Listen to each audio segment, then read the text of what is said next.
नमस्कार साथियों, कैसे हैं आप सारे लोग। माई होप इंस्टीट्यूट में आपका हार्दिक स्वागत है। यहां आपको मिलेंगे जीवन बीमा अभिकर्ता के स्किल डेवलपमेंट से संबंधित वीडियो जो उसका व्यवसाय बढ़ाने में मददगार साबित होंगे। हां, टूल्स भी अवेलेबल हैं। हमारा लक्ष्य है 1 लाख जीवन बीमा अभिकर्ताओं की आय को दोगुना करना और सुनिश्चित यह लक्ष्य हम हासिल करेंगे आपके सहयोग के साथ। आज का टॉपिक देख लेते हैं। आज का टॉपिक है प्रतिद्वंदी की तारीफ करिए। इस विषय पे देखेंगे कि आपसे लोगों की अपेक्षा कुछ होती है, अगर आप वो नहीं करते तो वो चौंक जाते हैं, थोड़ा सा उनके लिए चौंकाने वाला होता है। इसी विषय पे आज बात करेंगे। आशा करता हूं कि पिछले वीडियोस को देख के आप अपने कारोबार को और ज्यादा बढ़ाने के लिए जिन पुर्जों यानी कि आदतों के बारे में मैंने बोला है उनमें लगातार सतत विकास कर रहे होंगे, कंटिन्यूअस डेवलपमेंट कर रहे होंगे। उनमें से कुछ आदतें आपके अंदर पहले से होंगी, जो नहीं है उनका अभ्यास कर रहे होंगे। धीरे धीरे उनका अभ्यास करते रहिए और अपने कारोबार को और अपने को आगे बढ़ाते रहिए। आज एक ऐसे हुनर के बारे में बता रहा हूं जो हमसे हो ही जाता है ना। देखिए, आप जिस ग्राहक से मिलने जाते हैं, कभी ना कभी आपके साथ भी यह पक्का हुआ होगा कि ग्राहक कुछ इस तरह की बात कह देता है कि यार मैं भी जीवन बीमा से मैं बड़ा डरता हूं, वो एक आदमी आया था उसने ऐसे किया था, या उस कंपनी का आदमी आया था उसने ये किया था। वो अपने कड़वे अनुभव आपके सामने रख देता है। हम चाहते हैं कि हमारी पॉलिसी बिक जाए और वो पॉलिसी हमें ऐसा लगता है कि ग्राहक की हां में हां मिलाने से होगी, बिकेगी।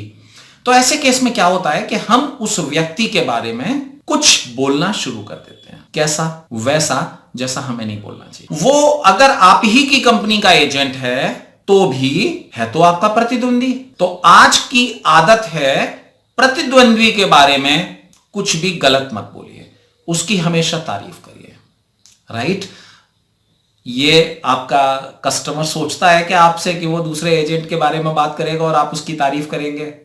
वो सोचता है आप बुराई करेंगे, और अगर आप तारीफ करने लगेंगे तो वो चौंकेगा और आपके बारे में एक अच्छी धारणा बनाएगा। यार ये बहुत अच्छे व्यक्ति हैं, बताओ इन्होंने बुराई नहीं की। तो फिर कहना क्या है मैं बताता हूं। आपको अपना प्रोडक्ट बेचना है ना, क्योंकि आपके भी तो सर्वाइवल की बात है ना। तो आप अपनी नॉलेज को प्रयोग करिए और अपने कस्टमर को उस तरीके से समझाने की कोशिश करिए। मैं एक उदाहरण से आपको बताता हूं। माना कि एक एजेंट ने जो किसी दूसरी कंपनी का है, उस ग्राहक को कोई एक प्रोडक्ट बताया और आप दूसरी कंपनी से हैं और आपने दूसरा प्रोडक्ट बताया। अव्वल तो हो सकता है कि उस ग्राहक ने, क्योंकि ज्यादातर ग्राहक से मिलने वाले एजेंट्स या अभिकर्ता साथी नीड एनालिसिस नहीं करते। अगर आपने उसकी नीड एनालिसिस की है तो जाहिर सी बात है कि आपका बताया गया प्रोडक्ट या समाधान उससे बेहतर होगा और ग्राहक के साथ ये उसकी जरूरतों से मिलकर चलेगा। ऐसे केस में आप वैसे ही डोमिनेट करने वाले हैं। लेकिन जैसे ही वो पिछले एजेंट की बात कहे, आप शांति से चेहरे पे मुस्कुराहट रखते हुए उस ग्राहक को बोलिए कि सर ऐसा नहीं है, सारी बीमा कंपनियां एक सी हैं, लेकिन बस फर्क इतना है, जो भी चीज मैं आपको बताने जा रहा हूं वो मैं मेरे तरीके से बता रहा हूं। आशा करता हूं कि मैंने जैसे भी आपको बताई है आपको अच्छी लगी होगी। आप उस एजेंट के प्रति कुछ भी गलत मत बोलिए।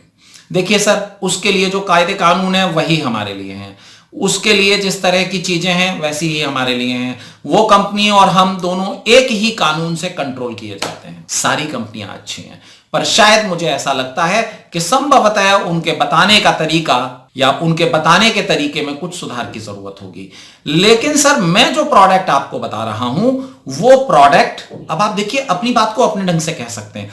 उसने लिमिटेड प्रीमियम यानी कम समय तक पैसा देने वाली योजना बताई है और आपके पास लंबी अवधि तक पैसा देने वाली योजना है, तो आप कैसे कहेंगे?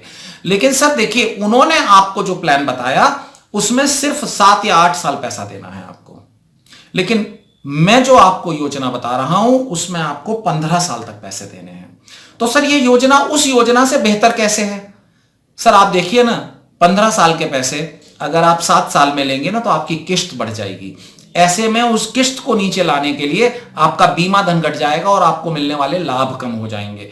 लिहाजा मैं आपको जो समाधान बता रहा हूं, इस समाधान में पैसा 15 साल देना है लेकिन आपकी किस्त कम हो जाएगी, इसलिए आपको यह पॉलिसी चलाते रहना आसान होगा उसकी तुलना में।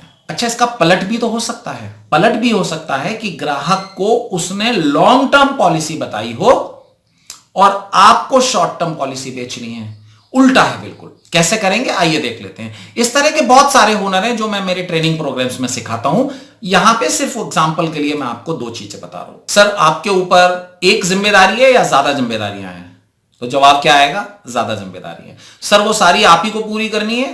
हां जी, मुझी को पूरी करनी है। ऐसे में सर, अगर आप 15 साल तक अगर एक ही योजना में पैसे बचाते रहेंगे तो काम कैसे चलेगा?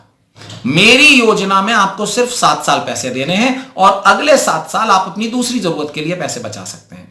यानी इतने ही पैसे में आप अपनी 2 जरूरतें पूरी कर सकते हैं, 2 जिम्मेदारियां पूरी कर सकते हैं।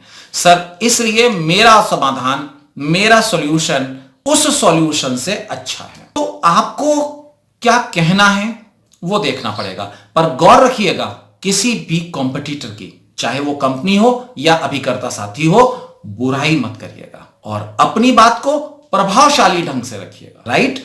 आशा करता हूं कि अगर यह आदत आपके अंदर नहीं है तो आप इसे अपने अंदर लेके आएंगे।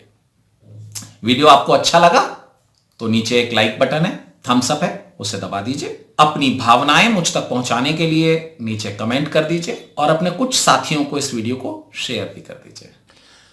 आपने हमारा ये वीडियो धैर्यपूर्वक देखा, इसके लिए बहुत बहुत धन्यवाद। फिर मिलेंगे एक नए वीडियो के साथ। तब तक के लिए नमस्कार।